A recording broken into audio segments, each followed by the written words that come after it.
Oke guys, halo apa kabar? Welcome to my vlog again. Rame banget sih nih hari Minggu. Gue lagi ngidem mau beli pizza yang dulu gue paling demen di New York. Itu ternyata nggak ternyata sih. Gue dulu pernah ketemu pizza yang sama. Dia buka cabang di Berkeley. Jadinya mendingan kita ke Berkeley lihat-lihat pemandangan terus sambil beli pizza hawa bentar. Dan mungkin kita bisa ngobrol tentang credit score ya di sini. Bagaimana lu bisa dapat credit score dan bagaimana lu bisa improve credit score dalam waktu yang pendek. Karena credit score itu paling penting sekali. Maksudnya kalau buat pinjam meminjam itu credit score itu adalah salah satu requirement yang dibutuhkan bank untuk ngelihat lo tuh kreditnya trustworthy apa enggak. Jadi kita ngobrol tentang masalah itu aja ya. Mantap. Oke, klik.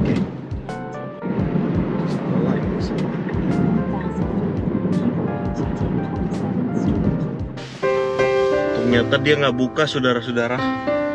Coba gue ke tempat yang satunya lagi ya.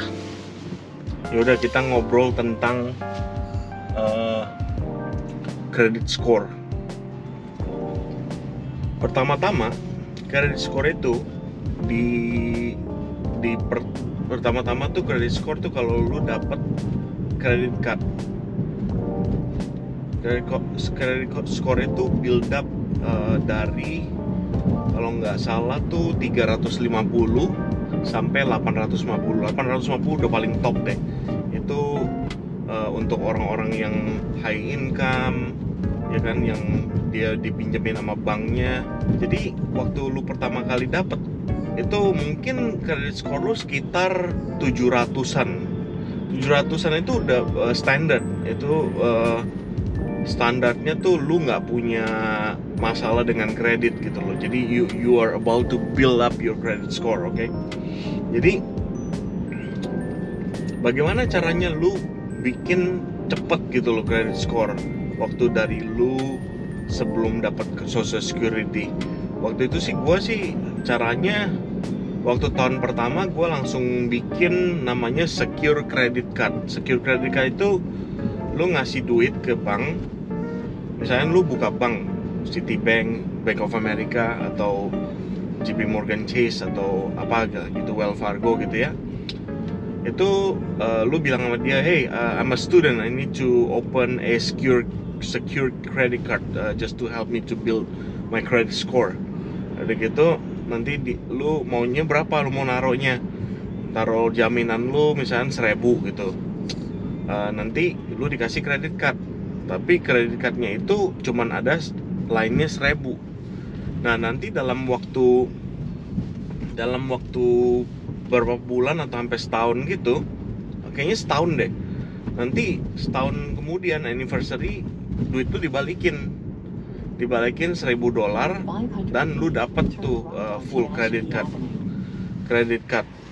Jadi how much they lend you money sama itu kompleks banget jadi perhitungannya. Dari berapa banyak duit yang di bank percayain ke lu, terus berapa lama credit score lu punya history of unpayment atau late payment atau enggak gitu loh. Repeat history of late payment atau enggak. Jadi itu semuanya kompleks banget. Jadinya itu di kalkulasinya sangat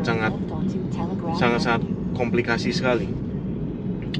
Jadi waktu itu gue berhasil dapet secure credit card itu di Bank of America itu selama 7 tahun sampai 8 tahun gitu. Jadi sebelum gue punya social security number itu gue udah building credit score.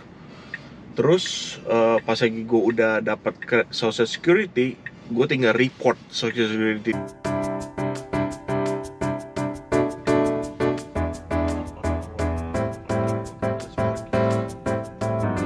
Tapi ini Berkeley nggak ada student sih, semuanya pada pulang kampung kali. Garrett,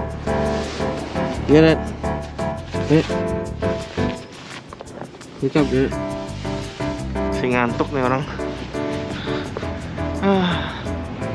Pizza time. Oh, you're so happy. Can you walk and hold my hands?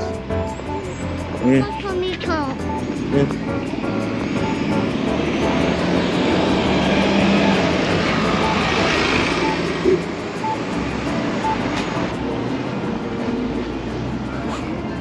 Hello. Hi. Can I get like 3 slices of this original? Is that all? Yes. 17.70. 17.70. Yeah. Your other location is close? The one in It Oakland? opens at 5. Oh, okay. No wonder. I went there and then it was like close. Yeah. Thank you. Yep, just a couple minutes. Okay, I'll wait outside. Mantap. Kita beli 3 slices. Soalnya gede slicesnya. Nggak makan sekarang sih, makannya nanti aja. Soalnya tadi saya sudah makan. Oh ya, ini kalau menurut gua coy, pizza ini the best pizza ever. Soalnya kalau gue makan pizza, gue nggak begitu suka yang margarita yang pakai saus tomat. Gue nggak begitu suka. Tapi kalau yang sausnya krim, oh my god, itu creamy banget sausnya. Sausnya creamy, terus dia pakai asin-asin gitu. Pokoknya unbelievable lah. Pokoknya enak sekali. Namanya artichoke basil pizza. Waktu itu gue taunya dari mana? Dulu waktu gue di New York, kita tuh di jalan-jalan gitu ya. Pas lagi malam-malam, jam 1 malam gitu, jam 2 malam. Kok banyak banget yang ngantri. Ini ngantriin apaan? Ada satu toko kecil banget gitu ya di New York. Daerah East kalau nggak salah. East atau West ya? Lupa saya, West kayaknya. Terus rame banget ngantri, ya udah kita ikut ngantri deh. Ngantri apaan sih gitu, lapar juga kan, nggak makan. Terus ngantri ternyata pizza, pizza. Terus orang-orang makanin aja nih pizza kayak gini, 1 slice gitu. Terus ujung-ujungnya enak banget ini pizzanya, bukan yang tomato sauce. Jadi ya udah, sampai sekarang gue tahu brand ini, artichoke pizza basil. Kalau lu pernah ke New York, kalau lu sempet ke New York, lu pergi deh ke sini. Kalau lu pergi ke California, ini cuman adanya sekarang di Berkeley dan Oakland. Yang tadi kita pergi itu yang tutup itu jam 5 dia bukanya. Udah selesai nih, kita lihat pizzanya kayak gini. Oh, mantap. See, the best ini. Wow, delicious. Let's go. Gue nggak pernah nih ke daerah sini.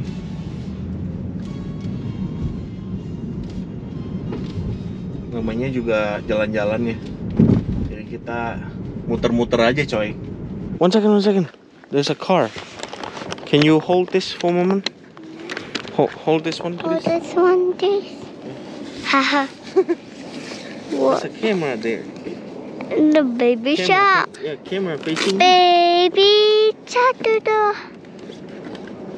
Kita sudah nyampe di tempat hiking bersama Garrett.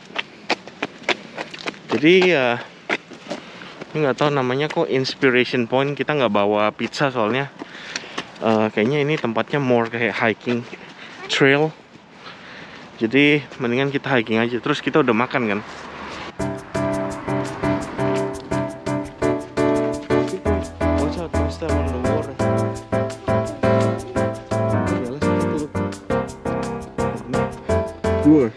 See that? And be careful. Wow. Dirty animal. Yeah, be careful of the mountain lion. And be careful of snake. Careful. Okay? It's snake. Yeah. Snake. What if you see a snake? Snake rewarded. Then you run away, okay? Run away. Snake. Two animal.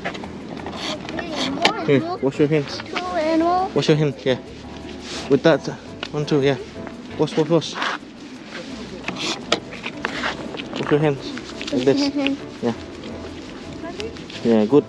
Wash your body. No, not wash your body. Wash your body later. Please, watch out. Watch out what? Watch out. The harder. Yeah. Harder. Be careful. That's it. Out of my breath. Kalau misalkan lu punya credit card, kalau habis pakai tiap sebelum atau Wow. Daddy. sesudah statement kamu bayar lunas semua. Jadi jadinya tuh nggak nunggak gitu. Dan kalau bisa jangan sampai amit-amit ngutang sama credit card, soalnya bunganya itu besar sekali. Bunganya itu kalau nggak salah dari 11% sampai 20%, sampai ada yang 25%. Jadi don't ever owe your money to the credit card. Terus kalau masalah beli rumah itu there's nothing right or wrong, ya kan? Buying house is nggak ada tuh yang namanya salah atau namanya bener. Jadi it depends on bagaimana kamu punya finance, bagaimana kamu mau investasi atau mikir. Oke, sekarang gini, kalau lu beli rumah, lu punya duit, misalnya rumahnya harganya 700.000 US dollar, lu punya duit cash beli 700.000 dolar, terus lu beli, ya kan? Nah itu kalau menurut gua you win. Why? Because generally real estate is always climb up, ya kan? Generally, secara bagian besar itu rumah, tanah itu selalu go up. Itu udah kayak semacam rumusnya lah. Tapi kalau kamu belinya cash, ya kan? Tapi kalau lu belinya pas-pasan, punyanya 20% gitu. Oke, beli rumah di US tuh harus adanya 20%. Oke. Jika nggak ada 20%, kamu bisa qualify sama down payment assistance program. Jadi down payment assistance program itu kayak setiap city punya, kota punya apa? Punya program untuk orang-orang first time buyer. Jadi city, kota membantu lu untuk bayarin DP. Kalau misalnya lu punya duit 10% doang, ya udah. Kalau lu qualify sama city program, jadi city nanti bantuin lu 10%. Tetapi itu tergantung sama city punya requirement juga. Complicated sekali. Jadi pertama, lu kalau mau nge-apply mortgage ya. Mortgage itu artinya kan utang rumah sama bank. Pertama-tama dia ngelihat kekuatan lu berapa. Misalkan rumah lu harganya 500.000 US dollar, lu punya otomatis down paymentnya minimum itu 500.000 ya 100.000 ya, 20% kan 100.000 ya. Nah 100.000 tambah closing cost, itu closing cost tuh namanya cost yang fee-nya lah buat bank sama segala macem, surat-surat gitu ya, akte sertifikat surat tanah segala macam. Itu tambahin lah 5%, ya kan? Otomatis lu mau nggak mau punya duit 120.000 lah untuk beli rumah yang harganya 500, ya kan? Jadi tuh lu ngutangnya kan 400, ya kan? Terus bunganya sekitar 4%. Waktu itu 4% ya, sekarang sih udah jatuh 3%-an. Ada yang di bawah 3% juga ada. Itu 4% berarti bulanan lu itu termasuk asuransi rumah, terus sama biaya PBB, pajaknya. Itu 1 bulannya otomatis kurang lebih 2.500 lah per bulan untuk ngutang $400.000. $400.000 dengan bunga 4% lah misalkan. Oke, sit down there. You tired? Drink some water. View-nya bagus ya. Bagus ya. Kita coba ke dalam, agak depan dikit. Watch out, be careful. Jadi kalau ibaratnya lu ngutang 400.000 dan bunganya 4%, berarti 30 tahun itu mortgage lu, bayaran bulanan lu 2.600, 2.500, 2.600, something like that lah. Terus lu tuh mesti punya income yang setelah tax itu maksudnya lu punya income, udah gitu dipotong sama pajak pemerintah segala macam, itu ujung-ujungnya harus di atas 2.500 dong. Itu udah otomatis banget. Jadi tuh nggak cuman itu doang, lu mesti income lu cukup untuk bayar mobil. Kalau lu masih punya ngutang mobil sama bank, itu didak sama itu. Udah gitu sama biaya kehidupan lah. Biaya kehidupan kurang lebih 50% dari 2.600 itu. Jadi cenggol lah. Jadi itu otomatis lu punya income setelah tax itu untuk bayaran rumah yang 2.500 itu lu at least harus punya let's say 4.000 lah. Kalau ngomong aman, kalau 5.000 kan udah terlalu tinggi ya nggak? Ya sekitar 5.000 lah, 4-5.000 lah ngomongnya. Jadi dia ngelihat income lu berapa dan utang-utang lu berapa, dikalkulasi. Jadi dia bikin kayak sheet gitu, dia ngelihat lu kemampuannya berapa gitu. Jadi kendalanya itu orang beli rumah di sini itu ya kayak gitu. Kalau lu beli rumah ngutangnya 80% ke bank, otomatis bank yang bikin duit lebih banyak kan. Jadi 5 tahun pertama itu lu bayar 2.500, itu hampir 2.000 itu goes to the bank ya kan. Jadi hampir tiap bulan itu lu kontribusi selama 5 tahun itu 70% itu duitnya larinya ke bunga gitu. Makanya orang pinter sekarang, bank itu pinter sekali cari duitnya. Padahal dia juga nggak punya duit segitu, minjemnya sama Federal Reserve ya kan, sama Central Bank. Dia cuman running tuh doang. Susah. Di Amerika itu banyak temptation yang bikin lu sehari-hari itu buangannya kecil, tapi ujung-ujungnya tiap bulan itu gede ternyata gitu loh.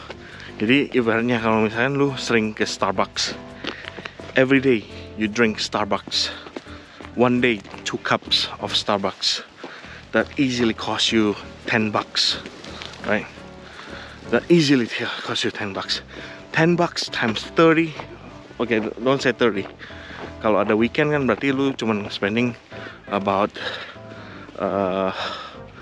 25 days.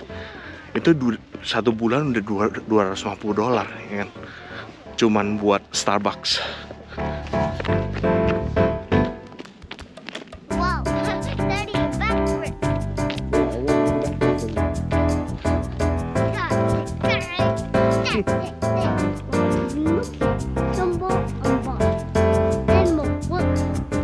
Pengeluaran yang kecil-kecil itu sangat-sangat bahaya banget. Bukan bahaya ya ngomongnya, cuman it's not good for your expenses, it's not good for your daily expenses. Kamu nggak bisa saving money. Dan terus kalau misalkan di Amerika, di mana-mana sih sebetulnya saving cash itu kayaknya nggak begitu bagus ya, nggak begitu profitable buat kamu. Jadi kalau lu punya SSN lu buka account kayak Robinhood. Robinhood itu semacam kayak bank account yang kamu bisa beli stok. Bisa beli stok market gitu, stok apa aja gitu loh. Or kalau lu nggak berani beli stok, itu lu buka account Acorn. Acorn itu seperti account yang lu seperti kayak bank account, kayak saving account. Tapi tuh dia duitnya diinvest ke long term stock and bonds. Tuh duitnya sama dia diatur sendiri. Jadi dia ada proyeksinya. Kalau setiap bulan lu kontribusinya berapa ratus dolar, nanti di tahun waktu lu 70 tahun atau 60 tahun itu lu bisa saving sekian gitu loh. Jadi duitnya itu sama sih sebetulnya kayak bank. Dan bank kan interestnya low banget. Banknya saving interestnya cuman berapa, 3% setahun. Jadi sangat kecil sekali. Kalau lu savingnya ke stock, lu punya duit di bank tuh untuk kayak jaminan kayak apa sih, something emergency use lah. Terus sisanya itu savingnya lu masukin ke stock. Misalnya dari dulu itu ada yang open IPO gitu. Misalnya ada perusahaan yang open IPO, terus lu invest. Jangan banyak-banyak, sebulan bangsa $100 atau $200 gitu. Jadi kalau kayak gitu, lu investasinya waktu masih buka IPO kan biasanya tuh kecil banget, bangsa $10 atau di bawah $10. Itu kalau lu beli 100, otomatis tuh cuman 1000 kan. Kalau misalnya stoknya itu udah gone up kayak Tesla gitu ya, kayak sampai ribuan gitu ya, otomatis kan lu untung duit banyak. Terus kalau lu nggak jual stoknya, you don't cash out, then you don't have to pay income tax, ya kan? Lu nggak usah bayar capital gain tax namanya. Jauh banget sih nih hiking trailnya. Ternyata kita baru halfway dari tadi jalan. Anyway, sampai saat ini aja deh videonya.